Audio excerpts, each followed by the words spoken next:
Hello வணக்கம், இது உங்கள் சிவி ஜோன். எல்லாரும் எப்படி இருக்கீங்க? இப்போ பார்த்தீங்கன்னா பங்கமான ஒரு சம்பவம் நான் 2-3 நாளாக சொல்லிட்டு இருந்தேன். நேற்று முக்கியமாக சொன்னேன் என்னென்னா டிசிப்ளின்.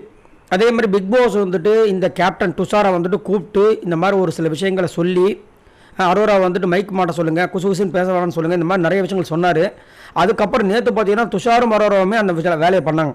பக்கத்தில் இருக்க பிரவீன்ராஜ் சொன்னார், இதை தானே பிக் பாஸ் சொன்னார், திரும்பவும் இப்படி இருக்கே அப்படின்னு கலாச்சார். ஸோ இப்படி இருக்கும்போது கண்டிப்பாக வந்து வெறியாட்டம் ஆட போகிறார் பிக் பாஸ். அப்படி பார்த்தா வெறியாட்டம் ஆடிட்டார். அதாவது ஒரு கொடுத்த பதவியை திரும்ப பறிக்கிற விஷயம் இருக்குது பார்த்தீங்கன்னா, அது ரொம்ப ரொம்ப கேவலமான ஒரு விஷயம், மட்டமான ஒரு விஷயம். அதாவது அவங்க ஏன் பண்ணுது, அதாவது பிக் பாஸ் கொடுத்துட்டு அதை பறிக்கல, அங்கே வீட்டாருங்க இவர் முயற்சியில் அந்த கேப்டன் பதவியை இவர் வாங்கி கஷ்டப்பட்டு வாங்கி கடைசியில் அதை வந்துட்டு நீங்கள் ஒழுங்காக இல்லை அப்படின்னு அந்த பதவியை பறிக்கிறது எவ்வளோ மட்டமான ஒரு செயல், கேவலமான ஒரு செயல். அப்போ அந்த அளவுக்கு நடந்திருக்கார். ஸோ அவர் கூப்பிட்டு வச்சு என்ன கலாய்க்கிறான்னா, டிசிப்ளின் இல்லாத வீட்டுக்கு எதுக்கு தலைவர்னு கலாய்க்கிறார். அதாவது ஒரு சீசனுக்கு ஃபேமஸ் ஆகிருக்கும் அந்த வீடு.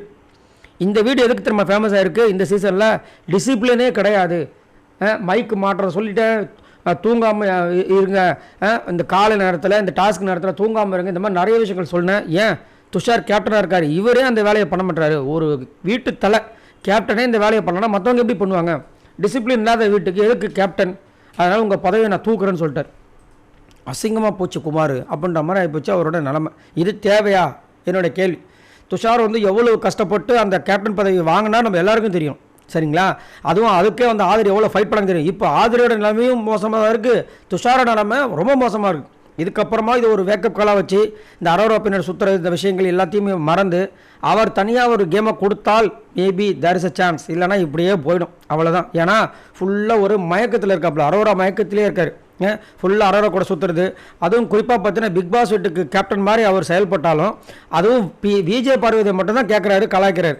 மற்றவங்க யாராவது பற்றி பேசுகிறாரு எதுவுமே கிடையாது. இது நல்ல தேவையான ஒரு சவுக்கடி அப்படின்னு தான் சொல்லி ஆகணும். அதுலேயும் குறிப்பாக ஒரு விஷயத்தை கண்டிப்பாக பதிவு பண்ணி ஆகணும். என்னென்னா பிக் பாஸ் சீசன் ஆரம்பித்து ஃபஸ்ட்டு கேப்டனுக்கு இந்த மாதிரி ஒரு சம்பவம் இந்த பிபி ஹிஸ்ட்ரிலே நடந்தது கிடையாது. இது வெரி வெரி அன்ஃபேர் இல்லை யாருக்கு, இது பிக் பாஸ்க்கு தான் அன்ஃபேர்.